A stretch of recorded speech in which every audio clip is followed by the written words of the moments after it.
الحمد لله على إحسانه والشكر له على توفيقه وامتنانه، وصلى الله وسلم على خاتم النبيين وإمام المرسلين سيدنا محمد بن عبد الله الأمين وعلى آله الطيبين وأصحابه الغر الميامين. ما اتصلت عين بنظر ووعت أذن بخبر وسلم تسليما كثيرا كثيرا. أما بعد، فأعوذ بالله من الشيطان الرجيم. بسم الله الرحمن الرحيم.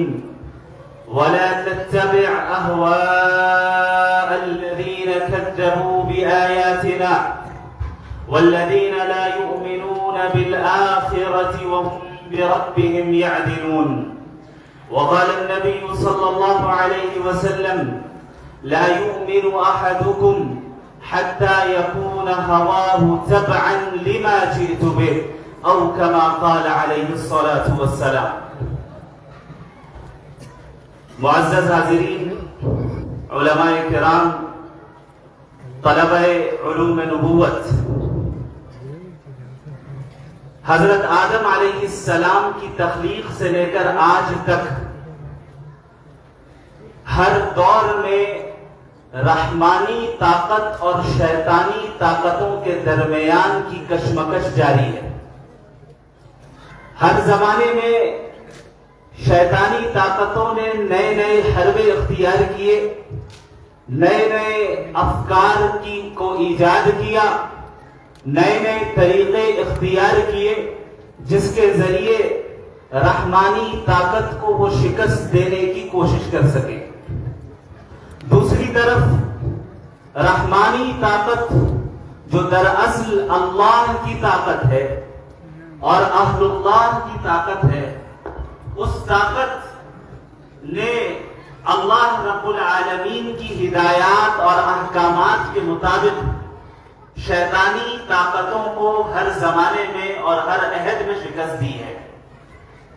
آپ حضرت آدم علیہ السلام سے لے کر خاتم النبیین محمد رسول اللہ صلی اللہ علیہ وسلم تک کے انبیاء علیہم السلام کے واقعات کو اپنے سامنے رکھیں تو آپ کو اس کی مثال نمایاں طور پر واضح نظر آئے گی کہ کس طریقے سے حضرت نوح علیہ السلام نے اپنی قوم کو دین کی دعوت دی، لیکن قوم نے شیطانی طاقتوں کو اختیار کرنے کو ترجیح دی اور انہوں نے حضرت نوح علیہ السلام کا مذاق اڑایا، استہزاء کیا، دین کا مذاق اڑایا اور طرح طرح کے پروپیگنڈے کیے، یہاں تک کہ حضرت نوح علیہ السلام کا کھلے انداز میں انکار کیا.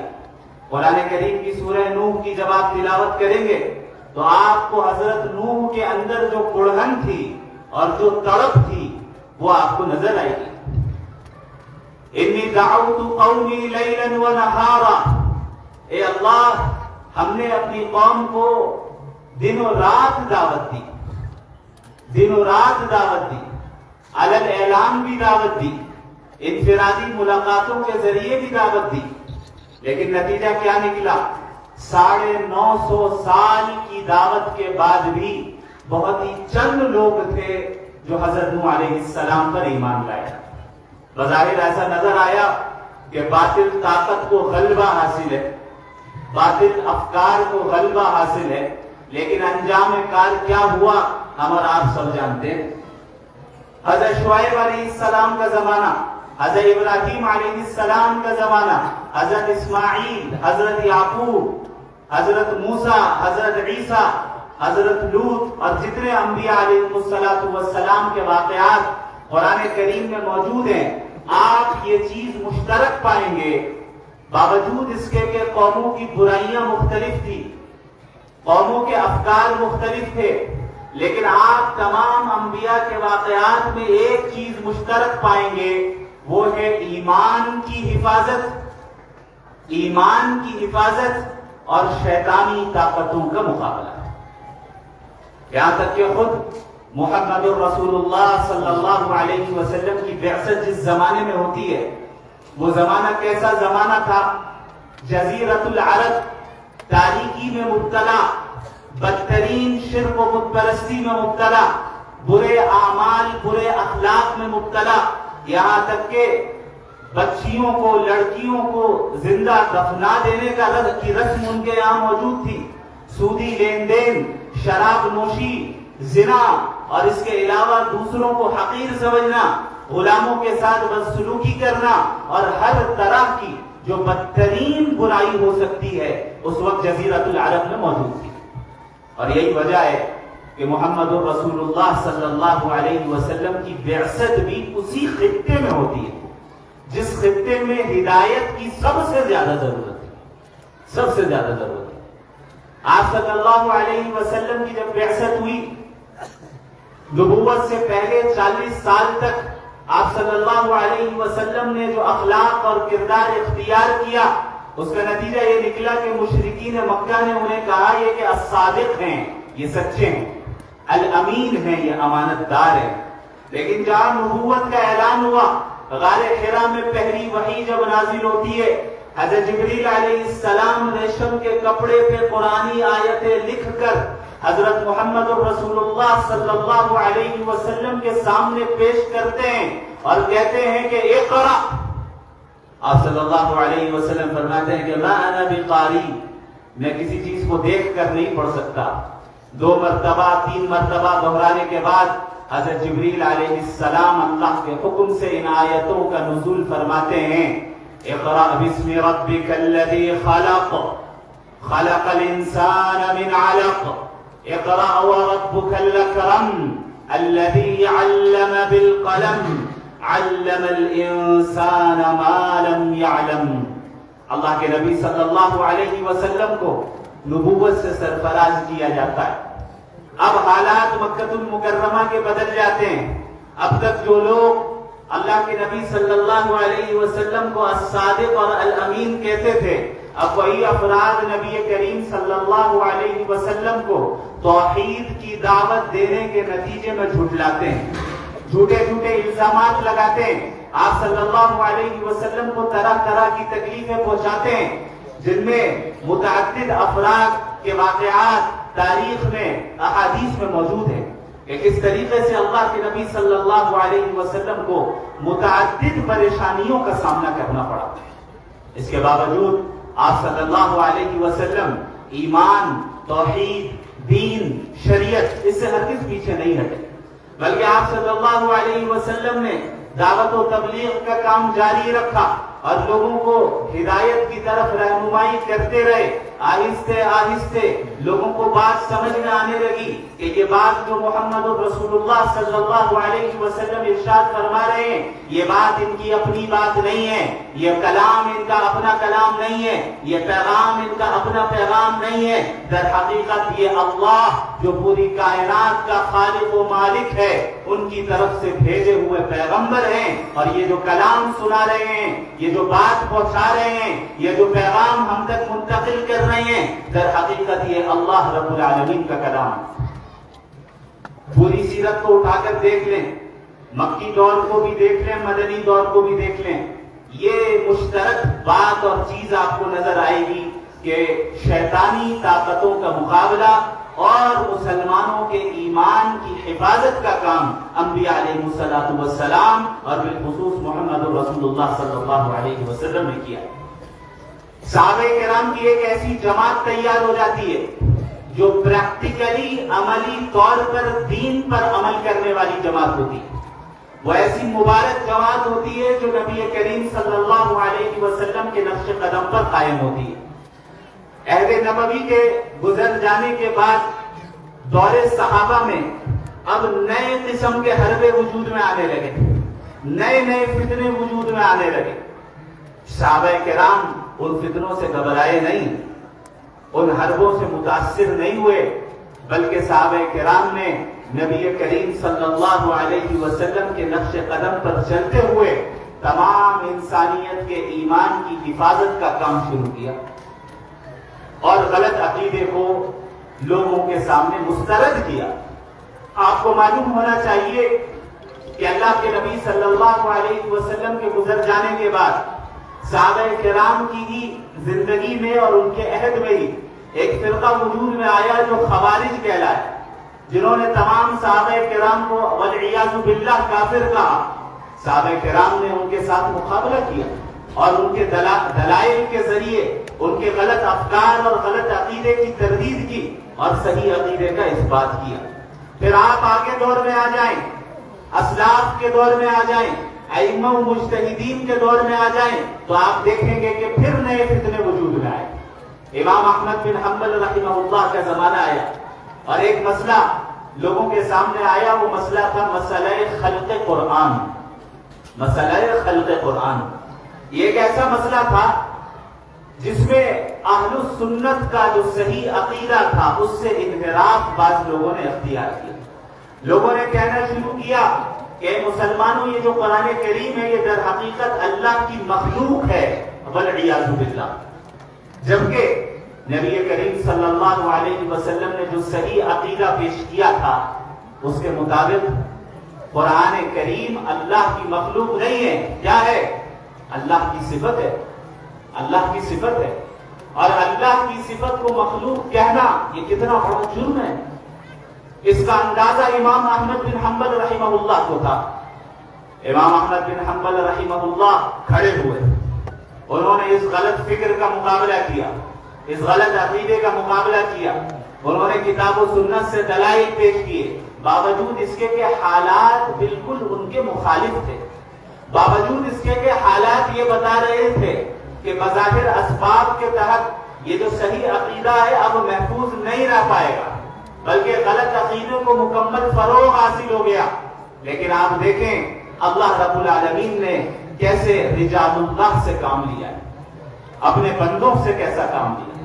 آج 1 ارب کی تعداد میں مسلمان موجود ہے، کون قرآن کی مخلوق ہونے کا قائل ہے؟ سب اللہ کی صفت مانتے ہیں۔ جو غلط عقیدہ تھا اور بظاہر حالات ایسے لگ گئے، بن گئے کہ محسوس ہو رہا تھا کہ اب یہ حالات کبھی ختم نہیں ہوں گے، اب اسلام شکست کھا جائے گا، صحیح عقیدہ مغلوب ہو جائے گا، چھپ جائے گا، مخفی ہو جائے گا، لیکن اللہ رب العالمین امت مسلمہ کو ان حالات سے گزارتا ہے، اور امت جب ان حالات کا اور ان شیطانی طاقتوں کا علمی انداز میں مقابلہ کرتی ہے تو پھر اللہ رب العالمین کی مدد ان کے ساتھ رہتی ہے۔ اب اور آگے کے زمانے میں آ جائے، ایک دور آیا کہ جب گریک فلسفی جسے ہم کہتے ہیں یونانی فلسفہ، جب ان کتابوں کو عربی زبان میں ترجمہ کیا گیا تو گریک فلاسفرز اکثر ملحدین تھے۔ جو گریک فلاسفرز تھے، جو یونانی فلسفی لوگ تھے، فلاسفہ تھے، وہ ملحدین تھے۔ جب ان کی کتابیں ترجمہ ہو کر عربی میں آ گئی تو اب ان کی غلط فکر پورے عالم عربی میں پھیلنے لگ گئی، غلط فکر پھیلنے لگ گئی۔ اب بڑی تیزی کے ساتھ عالم عربی میں مسلمان ارتداد کا شکار ہونے لگے، مرتد ہو رہے ہیں، اسلام کو چھوڑ رہے ہیں، اسلام سے دور جا رہے ہیں۔ اللہ رب العالمین نے امام غزالی رحمہ اللہ کو کھڑا کیا، انہوں نے سمجھ لیا کہ بھئی یہ فتنہ دراصل وہی شیطانی طاقت کا ایک نیا فتنہ ہے، یہ ایک نیا حربہ ہے، یہ ایک نیا طریقہ ہے جو اس زمانے میں شیطان دراصل مسلمانوں کو ان کے ایمان سے پھیرنے کے لیے اختیار کر رہا ہے۔ امام غزالی رحمہ اللہ اٹھے، انہوں نے اس فلسفے کا مطالعہ کیا اور اس کے بعد اپنی عقلی دلائل کے ذریعے ایمان کو ثابت کیا اور اس غلط فلسفی کو ریجیکٹ کیا۔ اس طرح کے فتنے ہر زمانے میں آپ کو نظر آئیں گے۔ آپ پوری تاریخ اسلام کو اٹھا کر دیکھ لیں، پوری اسلامی تاریخ کو پڑھ جائیں، ہر زمانے میں یہ فتنہ نئے نئے روپ میں، نئی نئی شکل میں آپ کو نظر آئے گا۔ اب آ جائیں آپ ہمارے زمانے میں، اس 21ویں صدی میں آج ایک بہت بڑا فتنہ صرف ہمارے ملک میں نہیں بلکہ پورے عالم میں اس طرح پھیلا ہوا ہے اور اسے اس طرح غلبہ حاصل ہے کہ بظاہر دیکھنے والے کو لگے کہ شاید اب اسلام شکست کھا جائے۔ وہ فتنہ دراصل مغربی تہذیب کا فتنہ ہے، ویسٹرن سویلائزیشن کا فتنہ ہے، مغربی افکار و نظریات کا فتنہ ہے۔ یہ ایسا سخت فتنہ ہے کہ شاید پوری تاریخ میں اتنے بڑے پیمانے پہ کوئی فتنہ عام نہ ہوا، کیونکہ جس زمانے میں ہم اور آپ رہ رہے ہیں ہر ایک کی جیب میں موبائل موجود ہے، ہر ایک کے پاس سوشل میڈیا موجود ہے، ہر ایک کے پاس پوری دنیا کی معلومات ہیں، وہ جب چاہے ان انفارمیشن کو ایکسس کر سکتا ہے، دیکھ سکتا ہے، معلومات حاصل کر سکتا ہے، جس کا نتیجہ کیا نکلا کہ یہ باطل افکار بڑی تیزی کے ساتھ گھر گھر میں داخل ہوئے، گھر گھر میں داخل ہوئے۔ آج آپ کو معلوم ہونا چاہیے کہ صرف جموں کشمیر میں ہزاروں کی تعداد میں نوجوان ارتداد کا شکار ہر سال ہو رہے ہیں۔ کیا آپ کو اس کے بارے میں پتہ بھی ہے؟ ہزاروں کی تعداد میں آپ کے صوبے کے نوجوان مسلمان ارتداد کا شکار ہو رہے ہیں، اسلام سے نکل جا رہے ہیں۔ کیوں؟ ان کے ذہنوں میں ایسے ایسے شبہات، ایسے ایسے ڈاؤٹس، ایسے ایسے اعتراضات پنپ رہے ہیں جن کا تشفی بخش جواب مسلمان نہیں ہے۔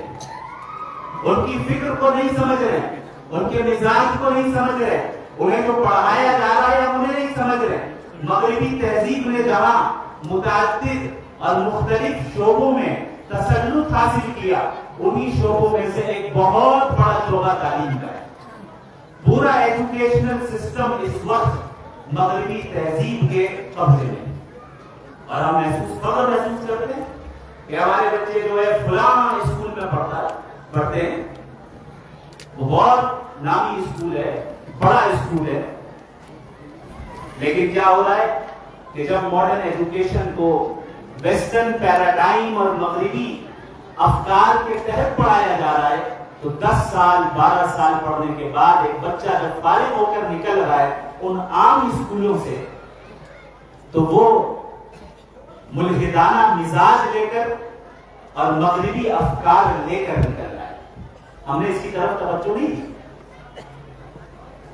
یہ ایسا بڑا فتنہ ہے کہ اچھے اچھے دینداروں کے گھرانے میں یہ افکار عام ہیں۔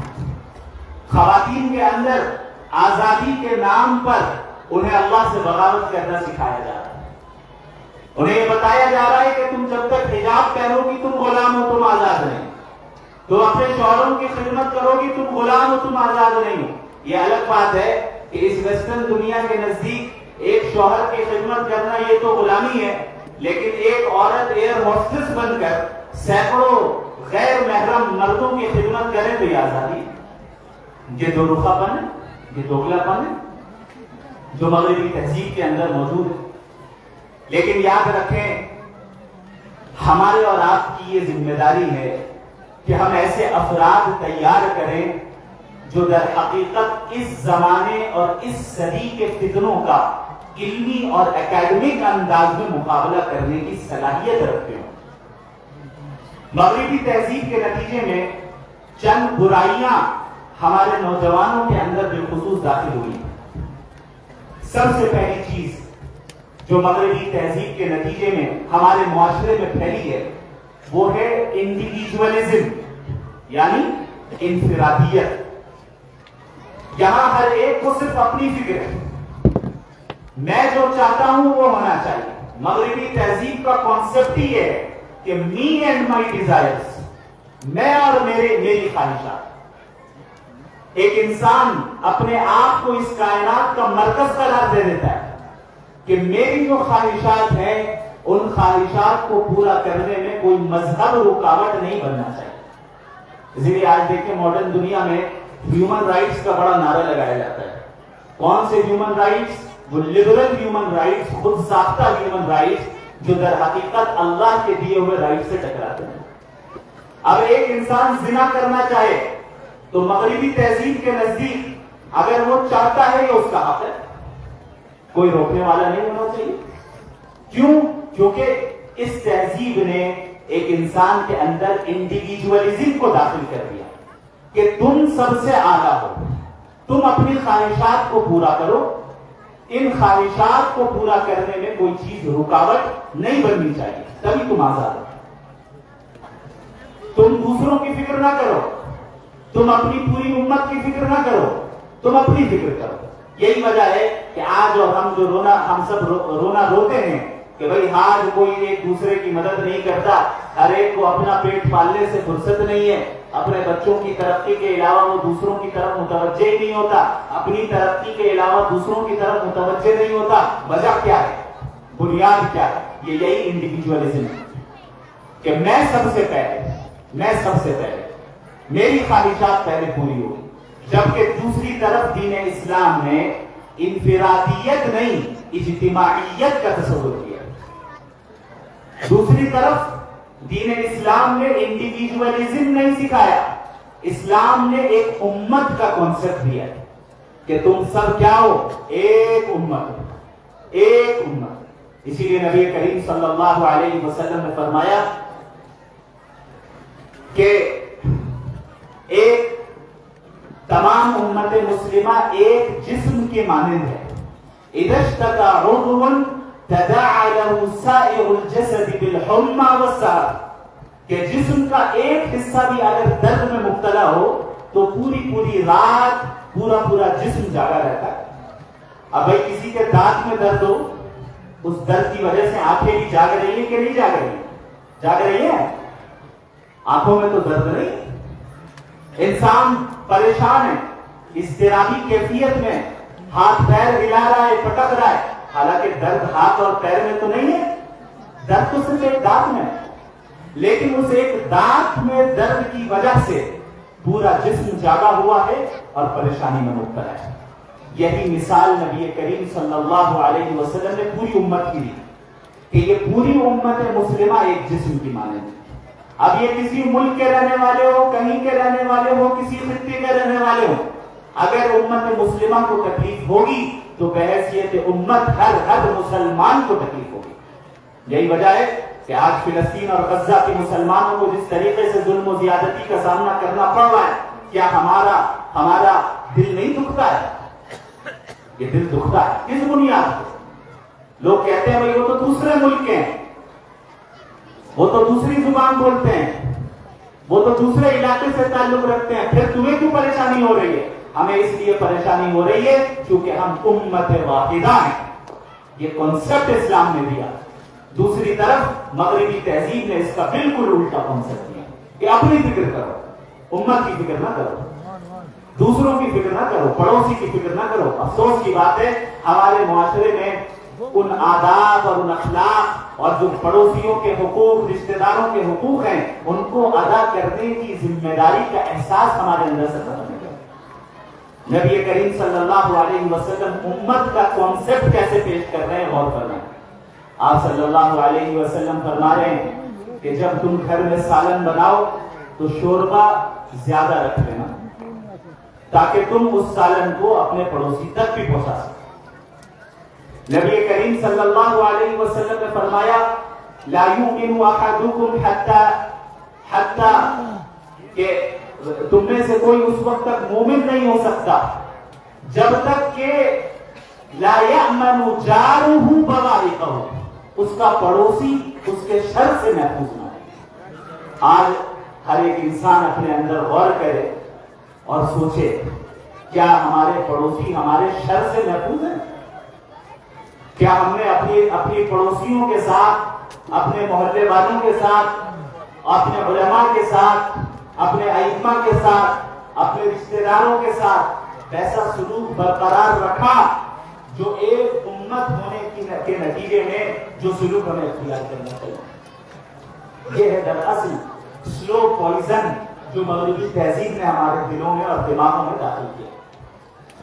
دوسری چیز جو مغربی تہذیب کی طرف سے ہمارے معاشرے میں عام ہوئی ہے وہ ہے ایبسلیوٹ فریڈم، مطلق آزادی.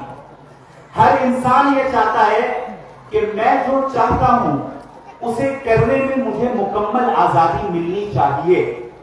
مغربی تہذیب یہی بتاتی ہے. تبھی جا کر آپ حقیقی معنی میں لبرٹی کو حاصل کرنے والے ہوں گے، آزادی کو حاصل کرنے والے ہوں گے. کون سی آزادی؟ اللہ سے بغاوت کرنے والی، جہاں ہمیں وہ کام کرنے کی اجازت مل جائے جن کاموں کو کرنے سے اللہ ناراض ہوتا ہے.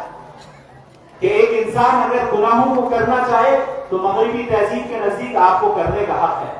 اب قرآن اگر آپ کو کرنے سے روک رہا ہے یہ غلط بات، اللہ روک رہا ہے یہ غلط بات. آپ مذہب کے پابند کیوں ہو رہے ہیں؟ آپ اپنی خواہشات کی پیروی کیجیے.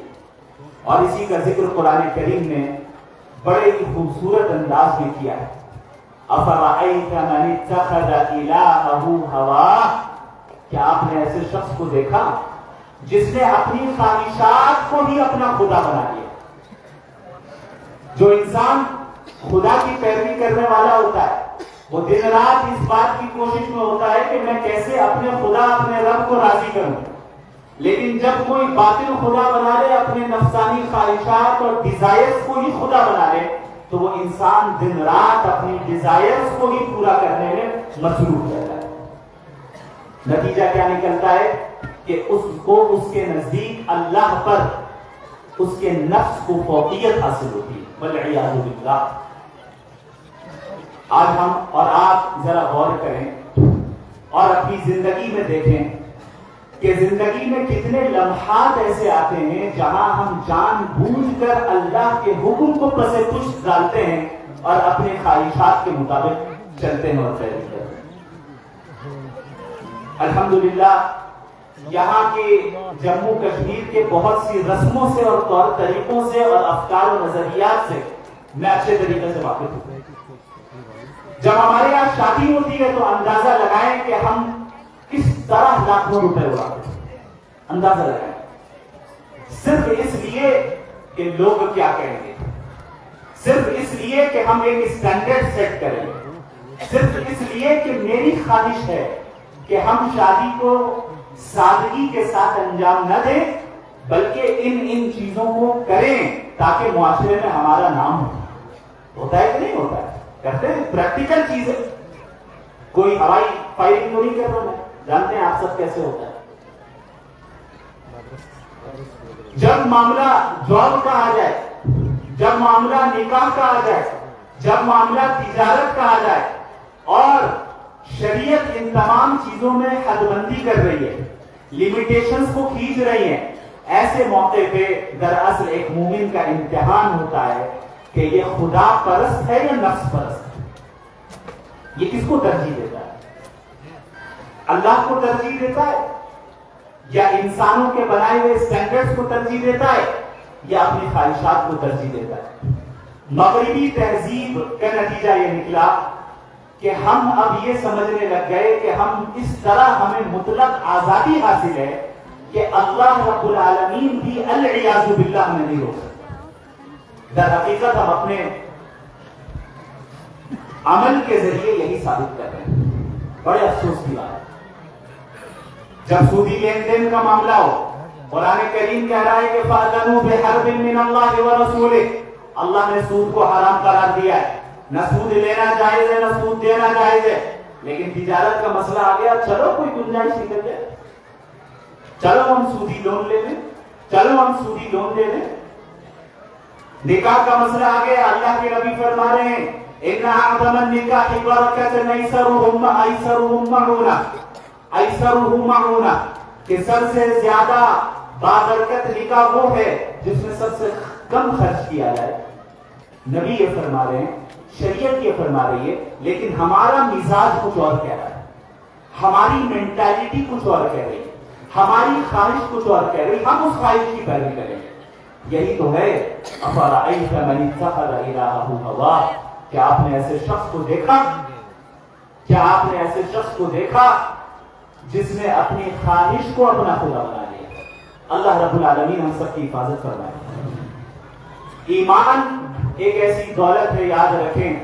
میں اکثر کہتا ہوں اپنے بیانات میں، ہم نے ویسٹرن تعلیم اور ویسٹرن اداروں میں اپنی اولاد کو جو جھونک دیا ہے یہ سوچ کر کہ ایمان جائے تو جائے لیکن ڈگری نہیں جانی چاہیے. ہمارا بچہ کیسے ڈاکٹر بن جائے، انجینئر بن جائے، ہمارا بچہ اعلیٰ سے اعلیٰ افسر بن جائے، اعلیٰ سے اعلیٰ گورنمنٹ جاب مل جائے، اعلیٰ سے اعلیٰ تجارت کرنے والا بن جائے، بڑی بڑی ڈگریاں ہو، عزت ہو، لیکن اس بات کی ہم فکر نہیں کرتے کہ ایمان محفوظ بھی ہے کہ نہیں.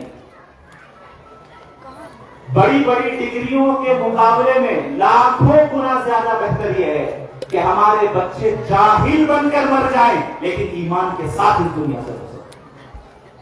جب تک یہ اہمیت ایمان کی اور حقیقت ہمارے ذہنوں میں نہیں آئے گی میرے بھائیوں، یاد رکھیں ہماری زندگی کا طریقہ کار اور انداز جو اسلوب ہوگا وہ کبھی تبدیل نہیں ہوگا، کبھی نہیں ہوگا۔ معذرت کے ساتھ سینکڑوں پروگرام کر لیں، سینکڑوں اجتماعات کر لیں، سینکڑوں تنظیمیں کھول لیں، لیکن اس وقت تک تبدیلی نہیں آئے گی جب تک ہم نے ایمان کو اہمیت نہیں دی۔ اب آپ دیکھیں قرآن کریم نے کس طریقے سے حضرت یعقوب علیہ السلام کا ذکر کیا۔ حضرت یعقوب علیہ السلام اپنی وفات کے وقت اپنی اولاد کو جمع کرتے ہیں۔ اب ہم نے اور آپ میں سے کوئی اس دنیا سے رخصت ہو رہا ہو تو اپنی اولاد کو بلا کر ہم لوگ کیا کہتے ہیں؟ بھائی آپس میں پیار محبت سے رہنا، فلاں جائیداد ہے اس کو آپس میں تقسیم کر لینا، نوٹوں کی گڈی وہاں پہ رکھی ہے اس کو بھی نکال لینا، اتنے زیورات ہے یہ بھی کر لینا وہ بھی کر لینا۔ کرتے کہ نہیں کرتے؟ فکر ہے کہ ہمارے بچے کی دنیا کیسی چلے گی میرے پاس، تو پہلے ہی موت سے پہلے بتا دے رہے کہ بھائی یہ کر لینا وہ کر لینا۔ اچھی چیز ہے، بری چیز نہیں، لیکن انبیاء کے مزاج کو میں بیان کرنا چاہ رہا ہوں۔ حضرت یعقوب علیہ السلام کا ذکر ہو رہا ہے سورہ بقرہ میں، ام کنتم شہداء اذ حضر یعقوب الموت اذ قال لبنیہ ما تعبدون من بعدی۔ حضرت یعقوب علیہ السلام کی وفات کا وقت قریب ہے۔ حضرت یعقوب علیہ السلام اپنی اولاد کو جمع کر رہے ہیں، اور جمع کر کے کیا کہہ رہے ہیں؟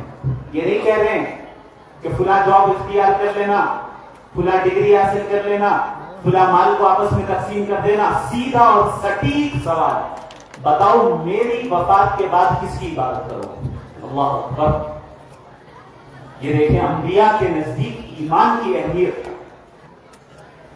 کوئی ادھر ادھر کی بات نہیں، سیدھا سوال، میری زندگی میں تو اللہ کی عبادت کرتے رہے، بتاؤ میری وفات کے بعد کس کی عبادت کرو؟ ایمان کی فکر۔ ایمان ہے تو سب کچھ ہے، ایمان نہیں تو کچھ نہیں، ایمان نہیں تو کچھ نہیں۔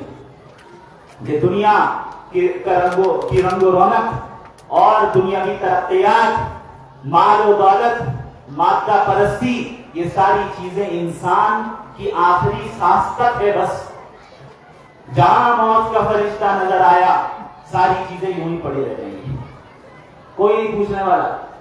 قبر میں مال و دولت نہیں کام آئے گی، عہدہ منصب عزت و شہرت کام نہیں آنے والی۔ کیا کام آئے گی؟ کون سی چیز کام آئے گی؟ ایمان، ایمان۔ لہذا یاد رکھیں مغربی تہذیب کے نتیجے میں جو مطلق آزادی اور لبرٹی کا نعرہ لگایا گیا، یہ در حقیقت اللہ سے بغاوت کا نعرہ ہے۔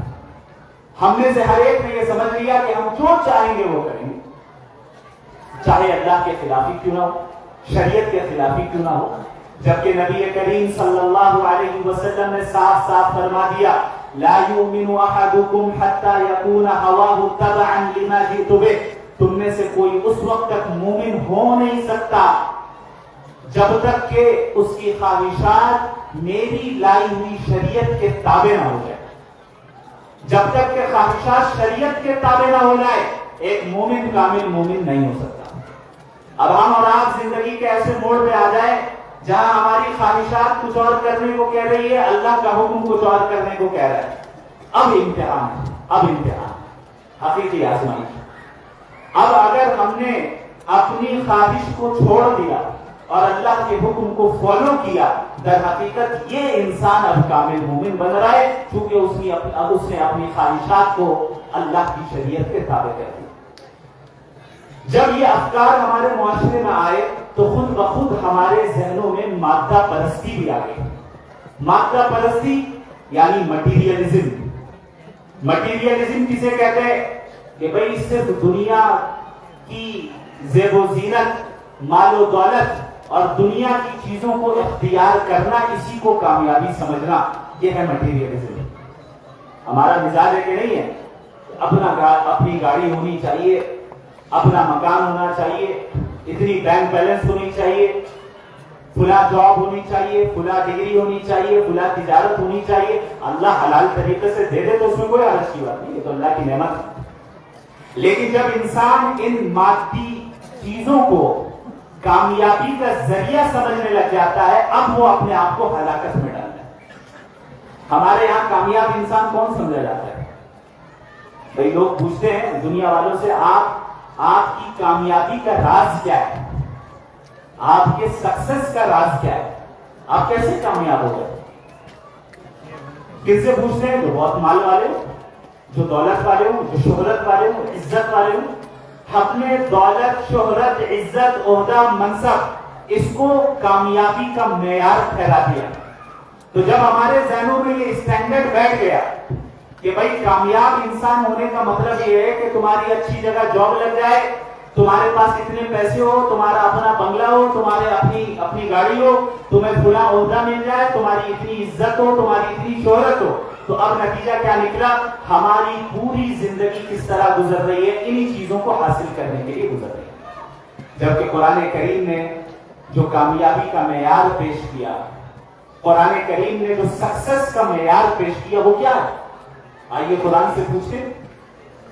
اللہ رب العالمین قرآن کریم میں فرماتے ہیں فَمَنْ زُحْزِحَ عَنِ النَّارِ وَأُدْخِلَ الْجَنَّةَ فَقَدْ فَازَ، کہ جو انسان جہنم کی آگ سے بچا دیا گیا اور جنت میں داخل کر دیا گیا، یہ انسان کامیاب ہے، یہ انسان سکسسفل ہے۔ اب ہو سکتا ہے کہ انسان بڑی مادی ترقیات حاصل اسے ہو جائیں، بہت عزت و شہرت حاصل ہو جائے، مال و دولت حاصل ہو جائے، لیکن وہ جنت نہیں جا رہا ہے۔ ہمارے بنائے ہوئے اسٹینڈرڈ کے تحت کامیاب ہم انہیں سمجھ رہے ہیں، لیکن حقیقتاً وہ انسان اللہ کے نزدیک ناکام ہے۔ ایک وہ انسان جو بالکل غریب ہے، جس کے پاس کھانے کو کچھ نہیں، فقر و فاقے میں مبتلا ہے، لیکن وہ جنت میں داخل کر دیا گیا اور جہنم سے بچا دیا گیا۔ حقیقی کامیاب وہ انسان ہے۔ جب تک یاد رکھیں میرے بھائیوں، ہم اپنے معیارات کو، اپنے اسٹینڈرڈز کو تبدیل نہیں کریں گے، تب تک ہمیں آخرت اور دین کی اہمیت سمجھ نہیں آئی۔ جب تک ہمارے ذہنوں میں یہ بات نہیں بیٹھ جائے کہ اس دنیا میں آنے کا مقصد دراصل اللہ کی اطاعت ہے، اللہ کو راضی کرنا ہے، تب تک ہم اس چیز کو جان ہی نہیں سکتے کہ اس راستے میں محنت کرنے اور کام کرنے اور دین پر عمل کرنے کا فائدہ ہے۔ مغربی تہذیب میں ہمارے نوجوانوں کے ذہنوں میں ایک اور چیز ڈالی، اور میں بالخصوص جتنے نوجوان ہیں ان سے اس وقت مخاطب ہوں۔ ہمارے نوجوانوں کے اندر مغربی تہذیب نے ایسی آزادانہ خیال میں مبتلا ہونے کا مزاج بنا دیا ہے کہ وہ سمجھتے ہیں کہ ہمارے خیالات اور ہماری خواہشات کی کوئی لمیٹیشن نہیں ہے، جبکہ اللہ کے نبی صلی اللہ علیہ وسلم نے متعدد مرتبہ اور خود اللہ رب العالمین نے قرآن کریم میں انسانی خیالات، انسان کے ڈیزائرز اور ساتھ میں وحی کا تذکرہ کیا۔ کس طریقے سے؟ وہ اس طریقے سے کہ جو مغربی تہذیب ہے ان کے نزدیک تمام چیزوں کو صحیح اور غلط ٹھہرانے کا اختیار انسانی عقل کے پاس ہے۔ انسان کی عقل طے کرے گی کیا چیز صحیح ہے، انسان کی عقل طے کرے گی کیا چیز غلط ہے۔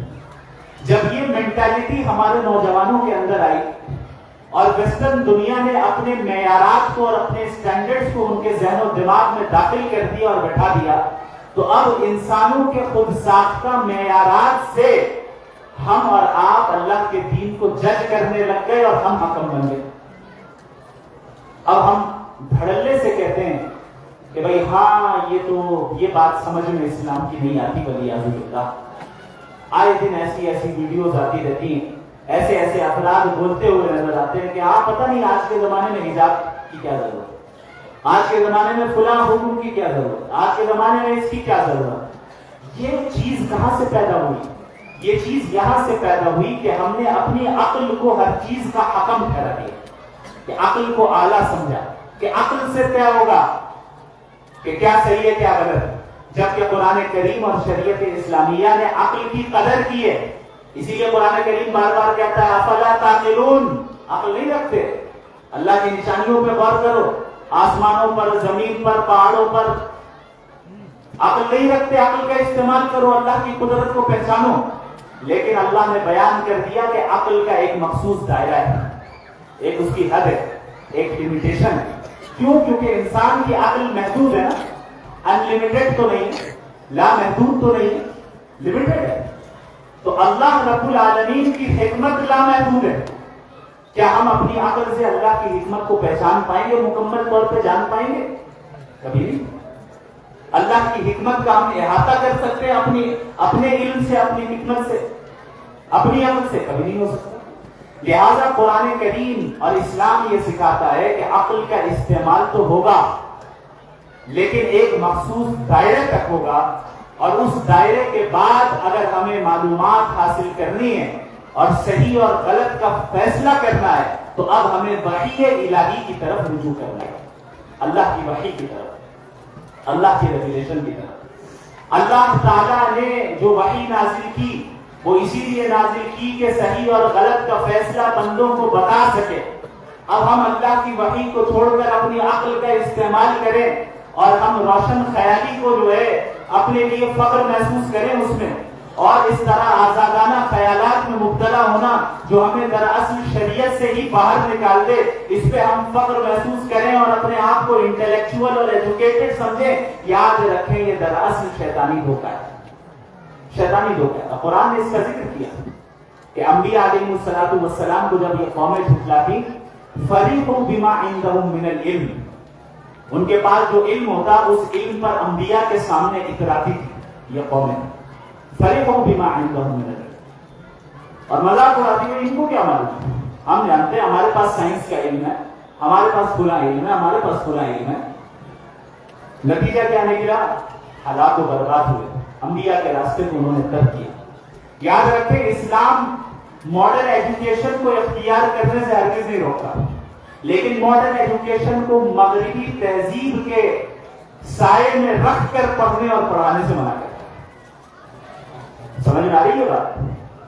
تو یہ جو موجودہ زمانے کا فتنہ ہے، یاد رکھیں اس کا مقابلہ کرنا یہ ہماری ذمہ داری ہے کہ ہم ان آئیڈیالوجیز کو اور ان افکار کا مقابلہ کریں اور ایسے افراد کو تیار کریں جو در حقیقت آج کے زمانے کے لیے امام احمد بن حنبل، امام غزالی رحمہ اللہ اور امام ابو حنیفہ، امام شافعی، امام بخاری، جس طرح ان تمام حضرات نے اپنے اپنے زمانے کے فتنوں کو کچل کر رکھ دیا، اسی طریقے سے ہمارے افراد بھی ان فتنوں کو ختم کریں اور لوگوں کی ایمان کی حفاظت کا کام انجام دیں۔ آپ نبی کریم صلی اللہ علیہ وسلم کی پوری زندگی کو دیکھیں گے تو آپ کو پوری زندگی میں یہ چیز نظر آئے گی کہ خواہشات کی مخالفت ہو رہی ہے، خواہشات کی مخالفت ہو رہی ہے۔ آج ہمارے خواہش کے خلاف اگر کوئی چیز پیش آ جائے فوراً ہم ناشکری کرنے لگتے ہیں اور ایسے الفاظ اختیار کرتے ہیں، ایسے اعمال اختیار کرتے ہیں جس سے ظاہر ہوتا ہے کہ ہم اس سے خوش نہیں ہیں اور ہم اللہ کے اس فیصلے سے راضی نہیں۔ جبکہ آپ نبی کریم صلی اللہ علیہ وسلم کی زندگی کو دیکھیں کہ کس طرح نبی کریم صلی اللہ علیہ وسلم نے اس دین کی خاطر قربانیاں دی۔ اللہ کے نبی صلی اللہ علیہ وسلم نے فرمایا، صحیح حدیث ہے کہ مجھے اس دین کے راستے میں جتنی تکلیف پہنچائی گئی اتنی تکلیف کسی اور کو نہیں پہنچائی گئی، کہ 30 دن اور 30 راتیں گزر جاتی کہ میرے پاس اور بلال کے پاس کھانے کے لیے کھانا نہ ہوتا سوائے اتنی مقدار میں جو بلال اپنے بغل میں چھپا سکتا۔ نبی نے ایسی گزاری زندگی؟ کیا صحابہ کرام اللہ کے نبی صلی اللہ علیہ وسلم پر اپنی جان اپنا مال قربان نہیں کرتے تھے؟ کرتے تھے، لیکن آپ صلی اللہ علیہ وسلم نے کبھی ایسی زندگی نہیں گزاری، ایسا راستہ اختیار نہیں کیا کہ لوگ کہیں کہ بھئی یہ بادشاہوں والی زندگی گزار ہے۔ حضرت عمر بن خطاب رضی اللہ عنہ ایک مرتبہ نبی کریم صلی اللہ علیہ وسلم کے پاس داخل ہوتے ہیں، آپ صلی اللہ علیہ وسلم آرام فرما رہے تھے ایک چٹائی کے اوپر، حضرت اٹھ کر بیٹھتے ہیں تو چٹائی کے نشان جو ہے آپ صلی اللہ علیہ وسلم کی پیٹھ پر پڑے ہوئے لگے ہوئے ہوتے ہیں۔ حضرت عمر جب ان نشانات کو دیکھتے ہیں تو رو پڑتے ہیں اور کہتے ہیں کہ یا رسول اللہ، آپ قیصر کو دیکھیں روم کا بادشاہ، کسرا کو دیکھیں، فارس کا بادشاہ، کہ ان کا کیسا احترام ہوتا ہے اور کیسی لگژریس لائف ان کے لوگ انہیں دیتے ہیں. اور آپ تو صرف حاکم ہی نہیں بلکہ آپ تو نبی ہیں اور سب سے اعلیٰ نبی ہیں، اور آپ اس حال میں ہیں. اللہ کے نبی فرماتے ہیں مالی ولی دنیا، میرا اور دنیا سے تعلق ہی کیا ہے، میرا اور دنیا کا تعلق ہی کیا ہے.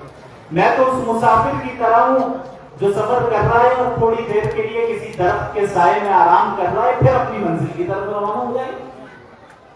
یہ در حقیقت دنیا کی حقیقت نبی نے بیان کر دی کہ میرے بھائیوں، تمہاری حقیقی منزل یہ دنیا نہیں ہے، تمہاری حقیقی منزل آخرت، تمہاری حقیقی منزل اللہ کی جنت.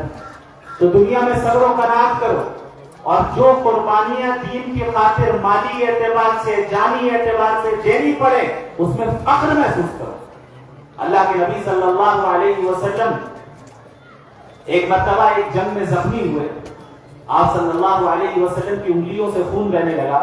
آپ صلی اللہ علیہ وسلم کہتے ہیں کہ بھئی صبر کرو، یہ تو اللہ ہی کے راستے میں ہوا ہے، اللہ ہی کے راستے میں ہوا.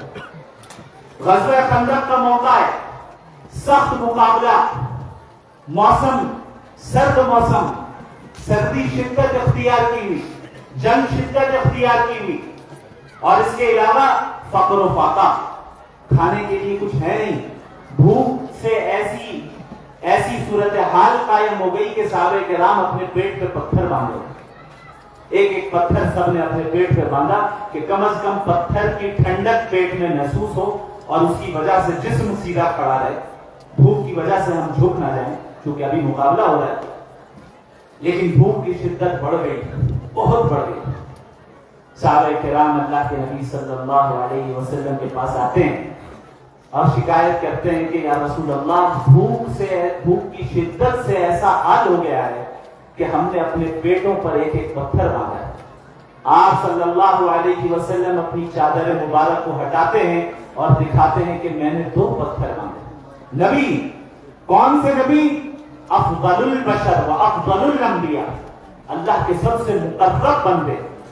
ان آزمائشوں سے گزرنا پڑ رہا ہے. کیوں؟ اشد الناس بلاء الانبیاء ثم الامثل فالامثل. اس دنیا میں یاد رکھو، یہاں عیش کرنے نہیں آئے، یہ دارالامتحان ہے. یہاں تمہارا ایگزامینیشن ہے، یہ ایگزام چل رہا ہے، امتحان ہو رہا ہے. کون اللہ کو راضی کرے گا، کون اپنے نفس اور شیطان کو راضی کرے گا، کون اللہ کے احکامات پر عمل کرنے والا ہوگا. لہذا اس دنیا میں آزمائشیں آئیں گی ایمان والوں کے اوپر. اللہ نے کہیں یہ وعدہ نہیں کیا کہ تم ناز و نعم میں اس دنیا میں پالے جاؤ گے، بلکہ نبی نے بیان کر دیا کہ انبیاء وہ ہوں گے جن پہ سب سے زیادہ سختیاں آئیں گی، اس کے بعد ان کے ماننے والوں پر سختیاں آئیں گی. یہی تو امتحان ہے کہ کون قائم رہے گا. طائف کے منظر کو یاد کریں، کس طریقے سے نبی کریم صلی اللہ علیہ وسلم بڑی امید کے ساتھ تشریف لے گئے کہ بھئی مکہ والے ایمان نہیں لا رہے تو کم از کم طائف والے ایمان لے آئے. آپ صلی اللہ علیہ وسلم کے ساتھ کس طرح بدسلوکی کی. آپ صلی اللہ علیہ وسلم پر پتھر برسائے گئے، آپ صلی اللہ علیہ وسلم کو دھکے دیے گئے، آپ صلی اللہ علیہ وسلم کو برا بھلا کہا گیا، یہاں تک کہ آپ صلی اللہ علیہ وسلم کا جسم لہو لہان ہو. نبی کریم صلی اللہ علیہ وسلم بار بار گر رہے ہیں، پھر اٹھایا جا رہا ہے، پھر دھکا دیا جا رہا ہے، پھر پتھرا ہو رہا ہے، پھر گر رہے ہیں، پھر اٹھایا جا رہا ہے، پھر دھکا دیا جا رہا ہے، پھر ان کے اوپر تشدد کیا جا رہا ہے. نبی کریم صلی اللہ علیہ وسلم اس سخت حالت سے گزرنے کے باوجود ایک ایسا لفظ اپنی زبان سے نہیں نکالتے جس سے اللہ کی ناشکری لازم ہے. یہ ہے نبی کریم صلی اللہ علیہ وسلم. دوسری طرف ہم ہیں کہ ذرا سی تکلیف آ جائے، اس طرح کی باتیں کرنے لگ جائیں اور اس طرح ہم اللہ سے ناراضگی کا اظہار کرنے لگ جائیں کہ ہمارے ہی ساتھ کیوں ہوتا ہے، ہمارے ہی اوپر کیوں آتا ہے، ہم کیسے اب جئیں گے. در حقیقت ہم نے دنیا کے اسٹینڈرڈز کو اپنا اسٹینڈرڈ بنا لیا. ہم نے ضرورت سے زیادہ غیر ضروری چیزوں کو اپنے لیے ضروری سمجھ لیا. اب غیر ضروری چیزوں کو ہم جب ضروری سمجھیں تو کیا ہوگا؟ مزید پیسے چاہیے، مزید پیسے چاہیے تو کیا کرنا ہوگا؟ مزید کام کرنا ہوگا. مزید کام کرنے سے اب کیا ہوگا؟ حلال راستے سے ایک بار میں بڑی انکم نہیں آتی ہے، بہت مشکل سے آتی ہے، تو چلو حرام کام کر لیتے ہیں، ناجائز کام کر لیتے ہیں، اب دنیا پرستی شروع ہو جاتی ہے۔ اور اللہ کے نبی صلی اللہ علیہ وسلم نے پھر ایسوں کا انجام بیان کر دیا۔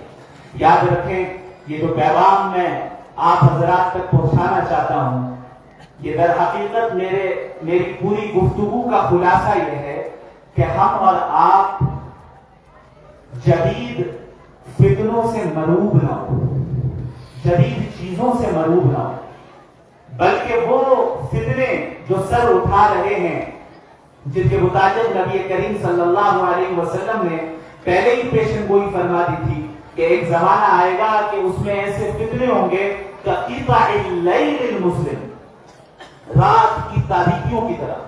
تاریکی جب اندھیرا چھا جائے تو چاروں طرف اندھیرا پھیل جاتا ہے بڑی تیزی کے ساتھ۔ نبی نے فرمایا ایسا زمانہ آئے گا کہ فتنے ہر گھر میں پہنچے، ہر جگہ عام ہو جائیں۔ اب آپ بتائیے، یہ آج کا وہ زمانہ نہیں ہے تو کون سا زمانہ جب ہر گھر میں فتنہ پہنچ چکا ہے، ہر گھر میں جو ہے ارتداد کی لہر اور اس کے اثرات اور مغربی تہذیب کے اثرات نظر آ رہے ہیں، یہ وہی زمانہ ہے۔ اللہ کے نبی صلی اللہ علیہ وسلم نے ایسے موقع پہ کیا فرمایا؟ میری سنت کو تھامے رکھنا، دین کو تھامے رکھنا۔ لہذا اس بات کا اس اجلاس میں عزم کر کے اٹھیں کہ ہم اور آپ انشاءاللہ کامل مومن بنیں گے، ہم کامل اسلام پر عمل کریں گے۔ دین اسلام مکمل اسلام پر عمل کرنے کا مطالبہ کرتا ہے۔ یا ایھا الذین آمنوا ادخلوا فی السلم کافہ، اے وہ لوگ جو ایمان لے آئے پورے کے پورے اسلام میں داخل ہو جاؤ، آدھا پیتر آدھا بٹیر نہیں۔ یہ یہودیوں کا طریقہ تھا، بنی اسرائیل کا طریقہ تھا، پھر جس کا انجام قرآن نے بیان کیا۔ افتؤمنون ببعض الکتاب وتکفرون ببعض، آدھے حصے پر کتاب کے آدھے حصے پر ایمان لاؤ گے اور آدھے کا انکار کرو گے۔ فما جزاء من يفعل ذلك منكم الا خزي في الحیاۃ الدنیا، کہ ایسے انسان کی سزا یہی ہے کہ اس دنیا میں بھی اللہ اسے ذلیل و رسوا کر دے گا۔ وَيَوْمَ الْقِيَامَةِ يُرَدُّونَ إِلَىٰ أَشَدِّ الْعَذَابِ، اور قیامت کے دن سخت ترین عذاب میں مبتلا ہوگا۔ کون سا شخص؟ جو آدھے اسلام پر عمل کرے اور آدھے پہ کا انکار کرے۔ مومن مکمل طور پہ اپنے آپ کو نبی کے سامنے سرنڈر کرتا ہے، اللہ کے سامنے سرنڈر کرتا ہے۔ لہذا جدید فتنوں کا مقابلہ کرنے والوں کا بھی تعاون کریں۔ میں الحمدللہ مجھے بڑی خوشی ہوئی جب میں اس جامعہ میں آیا، جامعہ بنیۃ العلوم، اور اس کی تاریخ سے واقفیت ہوئی، دل خوش ہو گیا کہ ہمارے اکابر نے کس طریقے سے محنت کی، ہمارے اسلاف نے کتنی محنت کی، کیسے اس ادارے کی بنیاد پڑی۔ یقین جانیے اس کا 10% بھی ہم اگر محنت کر لیں انشاءاللہ اللہ کی مدد شامل ہے۔ امام بخاری اور بڑے بڑے اسلاف ایک ایک حدیث کے لیے لمبے اسفار کیا کرتے تھے۔ آج ہمارے پاس صحیح بخاری پوری موجود ہے، صحیح مسلم موجود ہے، سیاہ ستہ موجود ہے، دیگر احادیث کی کتب موجود ہیں۔ امام بخاری کے زمانے میں تو نہیں تھی، انہوں نے تو جمع کی، انہوں نے تو کمپائل کیا، کتنی مشقتیں اٹھائیں۔ اگر انہوں نے ان مشقتوں کو نہ جھیلا ہوتا، کیا احادیث کا ذخیرہ آج اس شکل میں ہمارے پاس موجود ہوتا؟ تو ہمارے اسلاف کے کاموں کی قدر کرنا اور پھر اس کے مطابق اپنے آپ کو اور اپنی صلاحیتوں کو بھی لگانا، یہ مطلوب ہے۔ آپ حضرات جو ہیں مبارکباد کے مستحق ہیں کہ آپ کے علاقے میں اور آپ کے خطے میں اس جیسا ادارہ موجود ہے، جہاں دینی تعلیم بھی دی جا رہی ہے، عصری علوم کی تعلیم بھی اسلامی نہج پر ہو رہی ہے، جہاں ہمارے بچوں کا ایمان محفوظ ہو رہا ہے۔ یہ سب سے بنیادی چیز، اس بات کو لکھ لیں اور اپنے ذہن میں بٹھا دیں، ایمان سب سے ہے۔ ایسے اداروں کا تعاون کرنا دامے درمے قدم سخن ہے، جس اعتبار سے کر سکتے ہو کریں۔ کوئی 1 روپیہ کے ذریعے کر سکتا ہو، 1 روپے کے ذریعے کر، یہ نہ دیکھیں کہ بھئی یہ تو 1 ہی روپیہ ہے، ہم کیا کہیں گے، محترم صاحب کو شرما رہے ہیں، کیسے پیش کریں گے ان کی خدمت میں۔ حدیث سنیں، نبی کریم صلی اللہ علیہ وسلم فرماتے ہیں اتقوا النار ولو بشق تمرہ، جہنم کی آگ سے اپنے آپ کو بچاؤ اگرچہ آدھی کھجور صدقہ کر کے ہی کیوں نہ صحیح۔ اللہ کے یہاں کوانٹٹی سے زیادہ کوالٹی کا اعتبار ہے۔ کس کا اعتبار ہے؟